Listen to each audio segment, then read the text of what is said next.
किसान भाइयों नमस्कार। खूब सर्दी है और सर्दी के मौसम में सर्दी नहीं पड़ेगी तो भी अच्छा नहीं लगता, और जब ज़्यादा सर्दी पड़ती है तो तब भी थोड़ा सतर्क रहने की ज़रूरत है। और आज हम नववर्ष की मंगल कामना के साथ आपसे फिर मिल रहे हैं, क्योंकि अब जैसे-जैसे हम आगे बढ़ रहे हैं और जनवरी, फरवरी से गुजरते हुए फिर हम अपने खेतों में बहुत सारी फसलों को साथ-साथ लगाएँगे। तो आज का जो विषय है वो विविध फसलों को साथ-साथ लगाने का क्या ज्ञान हो सकता है और क्या विज्ञान हो सकता है, इसकी बहुत ज़रूरत है। साथियों, हम बार-बार ये कह रहे हैं कि आप चाहे रसायन मुक्त खेती में, जैविक खेती कहें, उसको प्राकृतिक खेती कहें या उसका नाम कुछ भी रखें, लेकिन मूल विषय यही है कि यदि हमने प्रकृति की व्यवस्था के साथ फसलों को लगाए जाने का विज्ञान हमने ठीक ढंग से नहीं समझा, तो ये बातें कुछ लोगों के पास ही रह जाएँगी। आज ज़रूरत है देश में कि यदि हम इस कार्यक्रम को बहुत अच्छे तरीके से उभारना चाहते हैं, तो इसमें वैज्ञानिकों को भी उसी सोच के साथ आगे बढ़ना है, किसानों को भी आगे बढ़ना है, और सरकार के साथ जितना प्रतिनिधि है, जो भी सरकार के प्रतिनिधि हैं, जो कृषि तंत्र से जुड़े हैं, उन सबको भी साथ-साथ मिलकर ये आगे बढ़ना है। क्योंकि ये समय भी देश के लिए बहुत ज़रूरी समय है कि जब हम राष्ट्रीय आर्थिक समृद्धि की तरफ भी बढ़ रहे हैं, तो आमदनी किसानों की भी बढ़े और आमदनी देश की भी बढ़े, ये आज की ज़रूरत है। और इसी ज़रूरत को ध्यान में रखते हुए मैं अपने छोटे, लघु और सीमांत किसानों को, जो सुदूर क्षेत्रों के भी हैं और जो हमसे सीधे रूप से जुड़े भी हैं, उन सबको हृदय से शुभकामनाएँ करता हूँ। वो परिवार में सुख समृद्धि पूर्वक जिएँ, ऐसी कामना के साथ में आज मैं आपके सामने इस वीडियो को फिर छोटे से आकार में प्रस्तुत करने का मन है। साथियों, अपनी डायरी पेंसिल में के साथ में कॉपी में जो भी आप उसको लिख रहे हैं, मैं बार-बार इस बात पर जोर दे रहा हूँ कि हमारी खेती में दुर्दशा का एक कारण ये भी है कि ना हम खेत का कोई मानचित्र बनाना जानते हैं, ना खेत की नाप-तोल जानते हैं, और कितनी फसलों से क्या उत्पादन निकलेगा इसका भी कोई गणित हमारे पास नहीं है, और उसकी आमदनी कैसे बढ़ेगी इसका भी कोई गणित हमारे पास नहीं है। तो जब खेती बिना लेखे-जोखे के और बिना लिखा-पढ़ी के आगे बढ़ेंगे, तो रास्ता तो नहीं निकलेगा।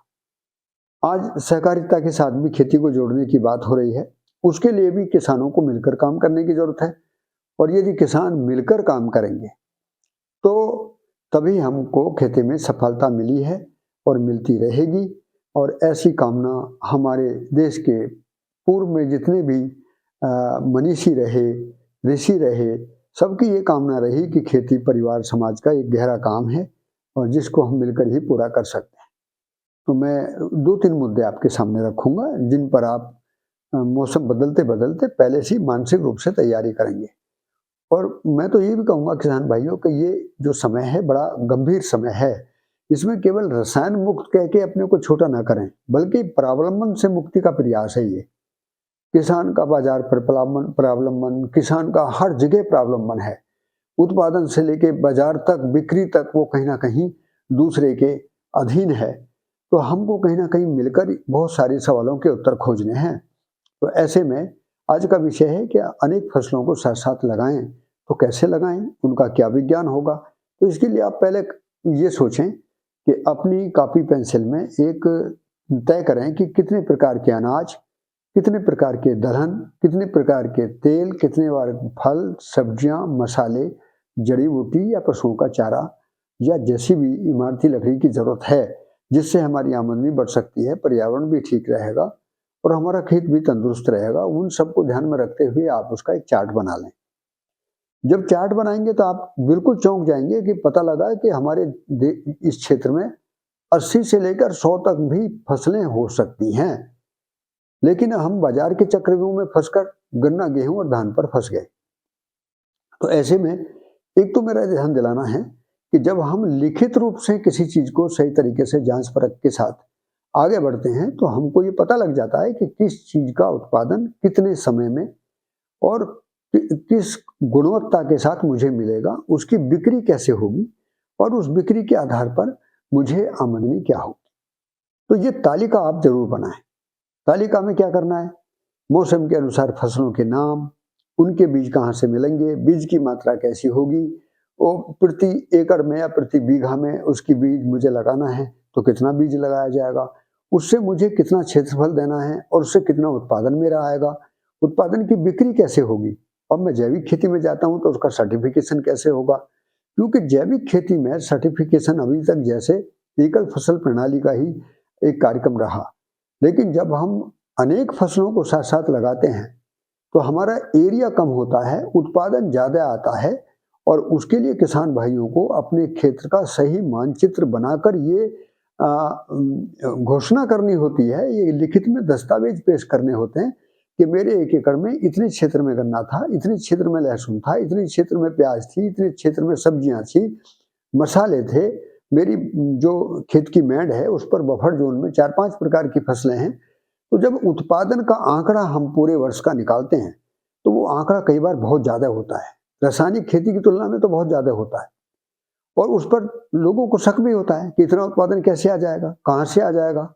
तो ऐसे में अब ये बिल्कुल ये महत्वपूर्ण और सही बात जानने की है कि यदि हम विविध फसलों को नहीं लगाएंगे तो उत्पादन नहीं बढ़ा सकते और विविध फसलों को लगाकर हमको प्रमाणीकरण प्रक्रिया को ठीक तरीके से हमने नहीं समझा है तो हम अपना डाटा कैसे पेश करेंगे, हम लिखित के रूप में रिपोर्ट कैसे देंगे। तो एक सामूहिकता के लिए भी और एक सरकार के लिए भी प्रमाणीकरण का सत्यापन होना बहुत महत्वपूर्ण प्रक्रिया है। उसकी सही जानकारी आप यदि रीजनल काउंसिल को देते हैं तो उसका भी प्रभाव आपके लिए बहुत अच्छा रहेगा। समय से सर्टिफिकेट जारी होता है और सर्टिफिकेट के आधार पर आपको बेचने में भी मदद मिलती है। तो आपने देखा तालिका किस प्रकार से सर्टिफिकेशन से जुड़ गई, तालिका किस प्रकार आपके खेत से जुड़ गई और आपके खेत में अनेक फसल कैसे लगाई जाएंगी, ये तालिका जुड़ गई। आपको कौन सी फसल का बीज कहाँ से लेना है उसका इंतजाम पहले करना है। अब हम खेत तैयार है, खेत में खड़े हैं और हमको ये भी पता नहीं कि बीज कितना लगेगा, किस फसल को लगाना है, किसके साथ लगाना है। तो किसान भाइयों, जैविक खेती का ये पहला सूत्र सिद्धांत है कि हम खेत में जाने से पहले अपनी कॉपी पेंसिल में या अपनी फार्म डायरी में, ये डायरी बनाएंगे तो बहुत बढ़िया बात है। जिन किसानों के पास अपनी खेत की डायरी है वो कभी मार नहीं खाएंगे, क्योंकि जिसके पास में लिखित रूप में सारा चीज है उसका सत्यापन करना किसी के लिए जटिल बात नहीं है। और चूंकि सत्यापन का मतलब तो हमें अपने विश्वास की गवाही देना है, जो हमारी डायरी में है वही हमारे खेत में है।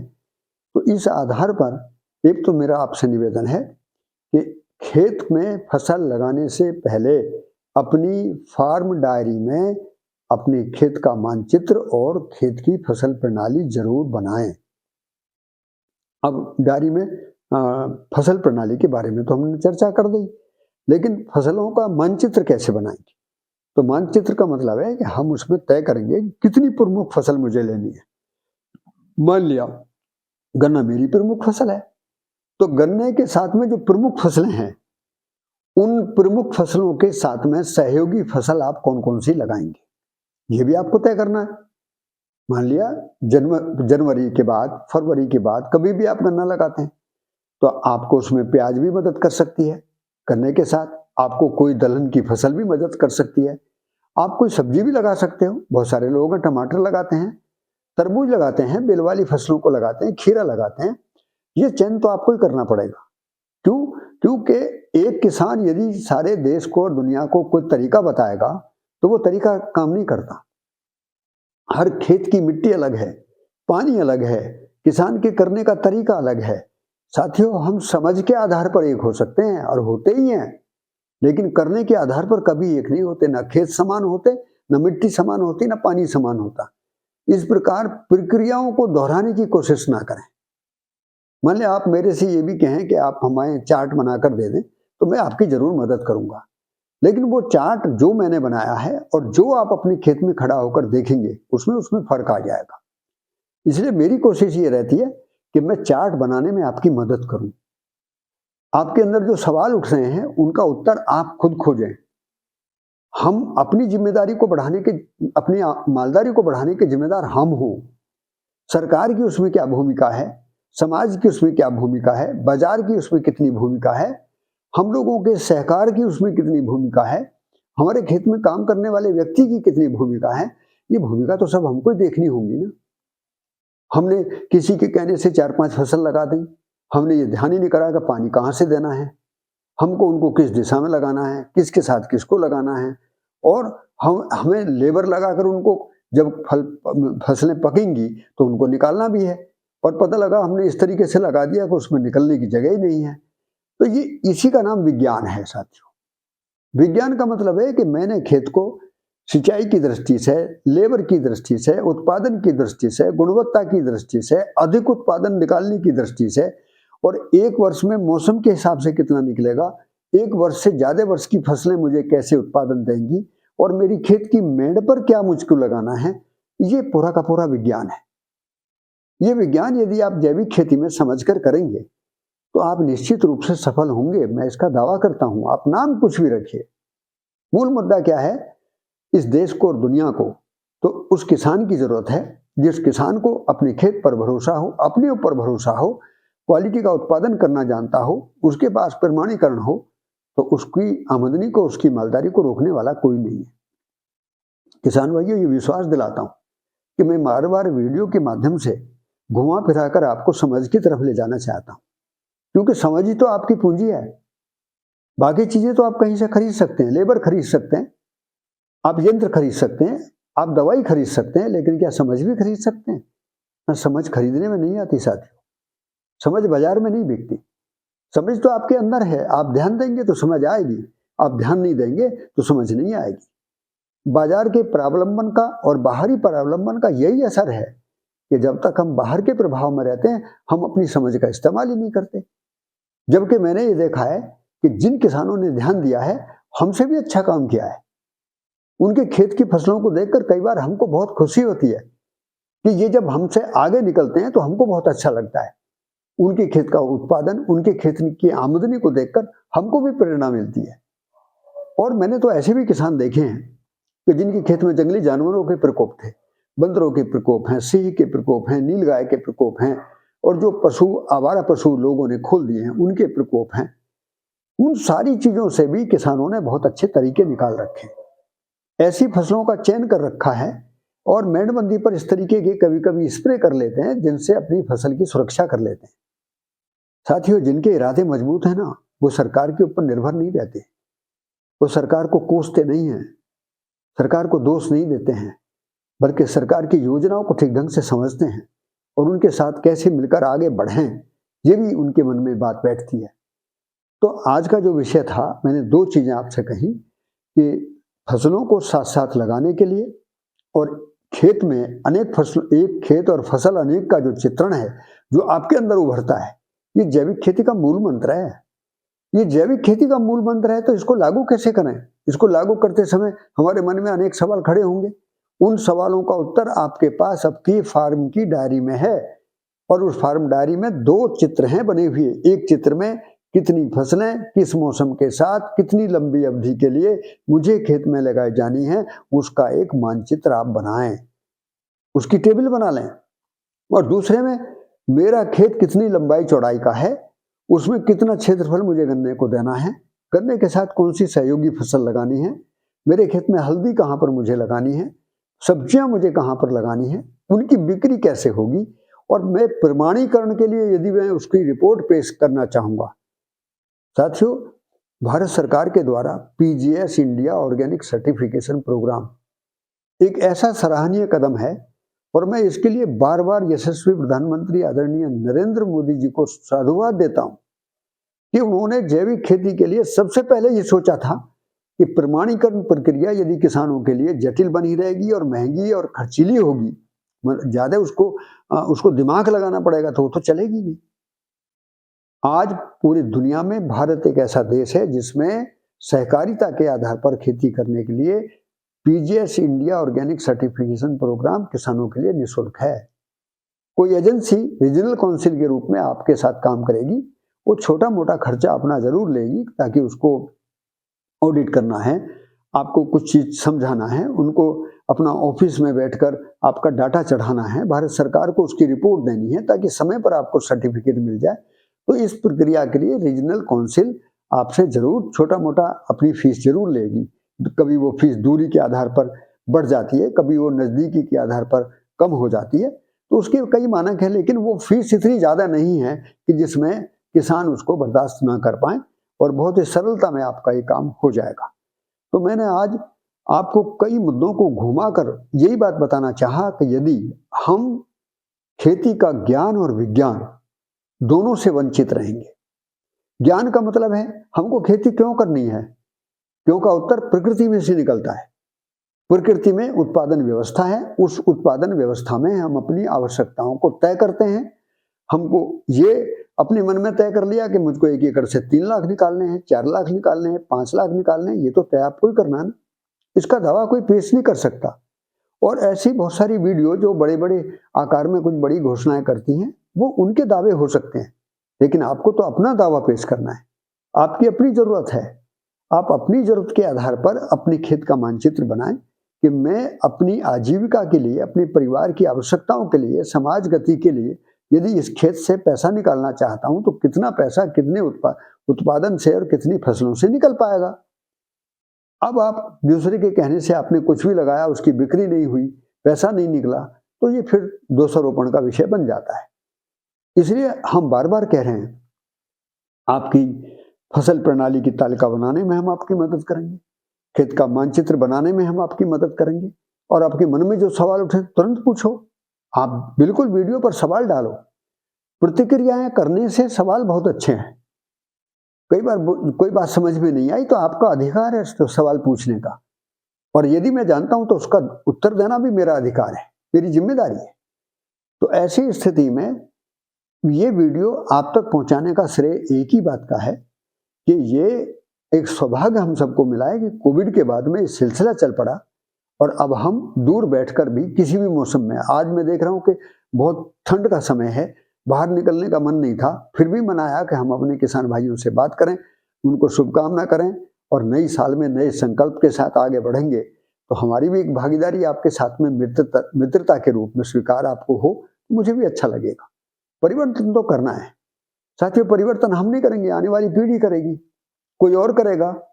खेती की इतनी उपेक्षा नहीं हो सकती, मतलब हम भी खेती नहीं करेंगे, हमारे बच्चे भी खेती नहीं करेंगे, तो खेती कौन करेगा। और सबके लिए रोजगार नहीं है, सबके लिए नौकरी नहीं है। हमको एक न एक दिन अपने अंदर एक परिवर्तन करने की जरूरत है कि खेती एक सम्मानजनक काम भारत की संस्कृति में रहा है और इसको सम्मान फिर मिलेगा। हमको दिखाई दे रहा है कि आने वाले 10-20 साल में खेती को फिर बहुत बड़ा सम्मान मिलेगा। इसलिए किसान भाई छोटे मन से आगे ना बढ़ें, छोटी-छोटी बातों से भ्रमित ना हों। आप प्रकृति पर विश्वास करें, प्रकृति की व्यवस्था को समझें। ये जो दावा मैं आपके सामने पेश करता हूँ, ये दावा मेरा नहीं है, ये तो प्रकृति की व्यवस्था से मुझे दिखता ही है। एक दाने से अनेक दाने पैदा होते हैं, इसको कौन नकारेगा।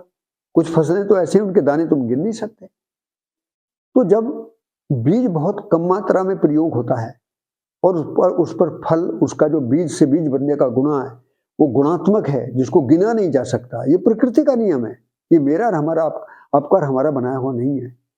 तो ऐसे में हम ये बात वैज्ञानिकों को भी बोलते हैं, अनुसंधान के लोगों को भी बोलते हैं, हम नीतिकारों के लिए भी ये बात बोलते हैं, क्योंकि ये कार्यक्रमी साझा है। खेती किसानों का बात केवल नहीं है, किसान तो इसको जिम्मेदारी पूर्वक लेके आगे बढ़ेंगे, क्योंकि जो हरित क्रांति थी उसमें सबसे बड़ा जो दुर्भाग्य हमारा ये रहा कि हरित क्रांति पूरा का पूरा लागत और बाजार पर केंद्रित रही।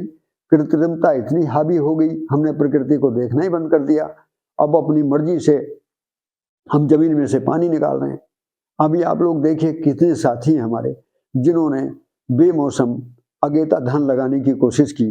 हमने कई अपने साथियों से बातचीत की है, उनका दो फसल लगाने में 2 बार में बहुत बड़ी मात्रा में रासायनिक खादों का प्रयोग हुआ, दवाइयों का प्रयोग करना पड़ा और दोनों फसलों का अनुपात निकालकर उन्होंने ये बताया कि बहुत ज़्यादा मुनाफा नहीं हुआ बल्कि घाटे में है। और उससे एक और बड़ी चौंकाने वाली बात सामने आई कि तीसरी जो फसल हम जब लेने गए तो उसमें भी रोग हैं, और जिन लोगों ने धान को पडलिंग के जरिए खेत में लगाया था और उसके बाद में सरसों लगाई तो उसमें सरसों में भी बीमारी आई।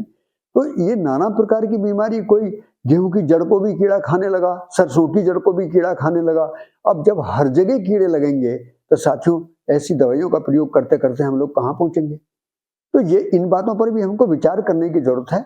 मैं आपके प्रति कृतज्ञ हूँ इस बात को लेकर कि आपको आमदनी की जरूरत है, आप अपनी आमदनी बढ़ाने के लिए ये सारा प्रयास कर रहे हैं, लेकिन खर्चा ज़्यादा कर लें, ज़मीन की हालत ख़राब कर दें, पानी का दुरुपयोग बढ़ा दें, खाने-पीने की चीज़ों को ज़हर में पैदा करें और हम ऐसी विषम परिस्थितियों में उधर से बारिश हो रही है, उधर मशीन से कटाई हो रही है और उधर से ट्रैक्टर वाला ही लेके उसको बाहर मंडी भेज रहा है और मंडी में भी उसकी 23-24% की कटौती हो रही है। तो क्या हमारे पास कोई हिसाब है? हमने हिसाब नहीं लगाया साथियों। मैं किसी चीज़ का विरोध नहीं कर रहा, लेकिन पर मुझे तकलीफ़ है इस बात की कि हमारा पुरुषार्थ भी, हमारी मेहनत भी, हमारा सारा फल जो है, वो हमारी इच्छाओं के अनुकूल हमको नहीं मिल रहा है। हम जो आपसे तरीका बता रहे हैं, ये तरीका जाँचा-परखा है। ना प्रकृति का विरोध है, ना बाज़ार का विरोध है। हर आदमी को क्वालिटी की चीज़ों की ज़रूरत है। लागत खर्च हमारा कम हो गया, ना के बराबर है और हमारा उत्पादन किसानों से कई गुना बढ़ गया। तो हमको ऐसी खेती को अपनाने में क्या संकोच है?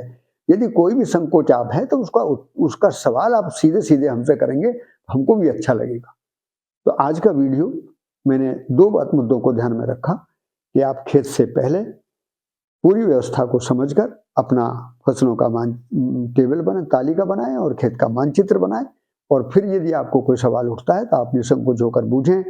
मेरी नववर्ष की इस पावन बेला में पूरे देश के सभी तंत्र को, सभी मनुष्यों को, चाहे वो राजनीतिक रूप से जुड़े हुए लोग हैं, धार्मिकता से जुड़े लोग हैं, व्यापार तंत्र से जुड़े लोग हैं, समाज तंत्र के सभी वर्ग हैं, हम किसान सभी के लिए समान होते हैं।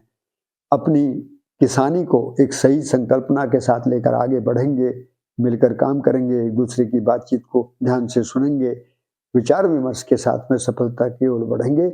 ऐसी शुभकामना के साथ सभी को हृदय से प्रणाम।